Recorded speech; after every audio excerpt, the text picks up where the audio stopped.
થશે, કોઈ બાંધછોડ નથી, કોઈ દબાણ નથી અને એની પરિવારને એના સમાજના લોકોને સરકારની વાત ને અમારી વાત પર વિશ્વાસ બેઠો.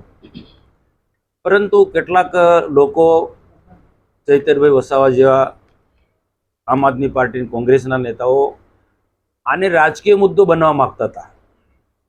એટલે કોઈને પણ પૂછ્યા વગર 13 તારીખે આજે શ્રદ્ધાંજલિનો મોટો કાર્યક્રમ એમણે રાખ્યો અને એવી જાહેરાત કરી, એમાં મનસુખભાઈ પણ આવવાના છે, જસુભાઈ રાઠવા છોટાઉદેપુરના સાંસદ સભ્ય પણ આવવાના છે, બીજા અનેક બધા નેતા આવવાના છે, કોંગ્રેસના દિગ્ગજ નેતા આવવાના છે.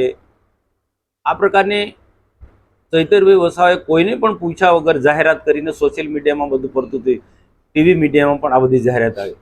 જ્યારે અમને જવાબદાર લોકો તરફથી પૂછવામાં આવ્યું તો અમે સ્પષ્ટ ના પાડી કે અમને આ વાતની ખબર જ નથી.